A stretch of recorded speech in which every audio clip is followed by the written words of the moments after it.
Hello everyone. आज हम बहुत आसान तरीके से स्टोरी राइटिंग सीखने जा रहे हैं। तो कुछ टिप्स यहाँ पर आपको मिलेगी कि स्टोरी राइटिंग कैसे करना है। इसके पहले के वीडियो में हमने देखा कि कैसे स्टोरी राइटिंग करते वक्त आपका सेंटेंस स्ट्रक्चर अच्छा होना ज़रूरी है। जो 7 कैरेक्टरिस्टिक्स ऑफ रिटन कम्युनिकेशन हमने देखा, उसका भी आपको स्टडी करना है so that you can improve your story telling. क्योंकि स्टोरी राइटिंग आपको पहले ड्राफ्टिंग पर काम करना है, then you can learn narrating that story. The art of story telling ये उसके बाद आएगा, एकदम से नहीं आएगा। पहले कुछ ड्राफ्टिंग आपको करना पड़ेगा। हाँ, कुछ एक जो कॉन्वर्सेशन होता है वो डायरेक्टली भी हम कुछ चीज़ें नरेट करते हैं, नो डाउट। तो जब कुछ अच्छे तरीके से हम कुछ चीज़ बताना चाहते हैं तो उसको सिस्टमेटिकली हमको ड्राफ्ट करना होता है, इजंट इट। तो इसके लिए हमने कुछ 7 कैरेक्टरिस्टिक्स ऑफ रिटन कम्युनिकेशन भी स्टडी किया। और जो नरेशन है, मीन्स ओरल नरेशन है स्टोरी का, उस पर भी एक सेपरेट वीडियो मैं लेकर आ रहा हूँ। तो चलो आज हम देखते हैं कि कोई आउटलाइन के माध्यम से कैसे स्टोरी राइटिंग सीखा जाता है। कि 10th 12th स्टैंडर्ड में कुछ स्टोरी का आउटलाइन दिया जाता है और फिर उस पर स्टूडेंट को वो स्टोरी बिल्डअप करना होता है। तो भी आसानी से हम देखेंगे कि कैसे। यहाँ पर एक सैम्पल दिया है स्टोरी का। Poor farmer 12 years of struggle in farming has 4 sons। तो जब ऐसा स्टोरी लाइन दिया जाता है तब कुछ एक चीज़ें आप अपने दिमाग से उसमें एनलार्ज कर सकते हो, कुछ एडिशन कर सकते हो। देखो कैसे यहाँ पर एडिशन किए हैं। Once upon a time there was a poor farmer who lived in Kamshet village of Haryana district.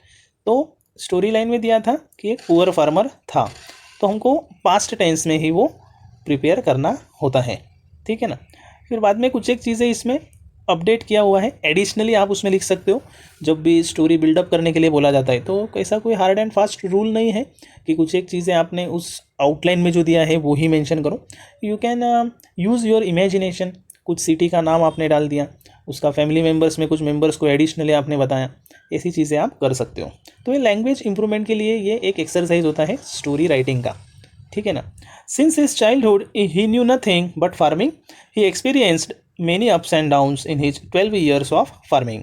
He had 4 sons and unfortunately they did not help him in farming because they wanted to make their career in something else except farming. तो यहाँ पर पहले जो यहाँ पर हमको दिया है कि उनके 4 बेटे थे, all sons did not work, कि वो काम नहीं करते थे। ये चीज़ कैसी है, एक अनफॉर्चुनेट चीज़ है ना, तो वो हमने ऐड किया स्टोरी में। Okay, farmers use of technology आया अभी उसके बाद। तो यहाँ पर आपको एक हिंट दिया है कि किस तरीके से यह जो फार्मर है वो थोड़ा डिसअपॉइंट हुआ होगा, ठीक है, कि उसके बच्चे कुछ हेल्प नहीं कर रहे। तो 12 ईयर्स का एक्सपीरियंस है फार्मिंग का, तो उसकी उम्र भी ज़्यादा ही है। तो कैसे कुछ एक सेंटेंस मेकिंग यहाँ पे हमने किया है, देखो किस तरीके से किया है, आगे देखते हैं। The farmer felt very sad about it but he did not lose hope. Sometimes he felt very tired of ploughing, so he wanted to use modern technology tools and he successfully bought 4 tractors to do plowing. Even he used drip irrigation in his farm, which benefited him a lot. तो ऐसे farmer की बात यहाँ हो रही है जो fully experienced है। उनके 4 बेटे हैं, जो 4 बेटे काम नहीं कर रहे हैं। तो ऐसे सिचुएशन में वो स्टोरी हम डेवलप कर रहे हैं, ठीक है ना। ओके, कि किस तरीके से वो आगे चल के मॉडर्न टेक्नोलॉजी यूज़ करते हैं फार्म में। द क्रॉप्स ग्रू मोर, और जो ड्रिप इरिगेशन जो यूज़ किया उन्होंने वहाँ पर, तो उसका नतीजा क्या हुआ कि फसल बहुत अच्छी हुई and he earned a lot of money. He became so much popular in the district that the district collector visited the village to meet him. तो वो बहुत ही पॉपुलर हो गए वहाँ पर, क्योंकि ऐसा कोई ड्रिप इरिगेशन जो मॉडर्न टेक्नोलॉजी में आता है ऐसा किसी ने यूज़ नहीं किया हुआ था, जो इन्होंने यूज़ किया। तो बहुत अच्छी फसल हुई और एक अच्छा एग्जाम्पल सेट हुआ अदर फार्मर्स के लिए। तो यह बात जब वहाँ के डिस्ट्रिक्ट कलेक्टर के पास गई तो उन्होंने क्या सोचा कि चलो इनको मिलते हैं। तो वो विलेज आए उनको मिलने के लिए। The district collector felicitated the farmer on the occasion of the Republic Day for his contribution in the field of farming, कि उस विलेज में ऐसा किसी ने यूज़ नहीं किया हुआ था modern technology, so that it was really very inspirational experiment on the part of the farmer to use modern technologies like tractor use करना, ड्रिप इरिगेशन जैसे कुछ एक्सपेरिमेंट करना, यह बहुत अच्छी चीज़ थी वहाँ पर। All the farmers sons took a big lesson of honesty and dedication from their father and accepted farming as their profession thereafter. तो देखो उस चीज़ का नतीजा क्या हुआ कि फार्मर के जो 4 बेटे थे उन्होंने एक सीख ली उनके पिताजी से ही कि किस तरीके से वो फार्मिंग को एक अलग नज़रिए से देख रहे थे, जिसे इन्फीरियोरिटी कॉम्प्लेक्स हम बोल सकते हैं कि अरे फार्मिंग में क्या करना है, मेहनत ही तो है।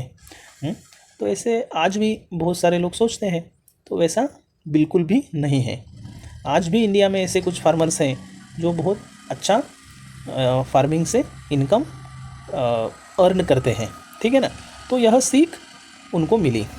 तो इस तरीके से यह जो पैसेज है, यह जो एक स्टोरी डेवलपमेंट है, ये हमने यहाँ पर देखा। Thank you very much.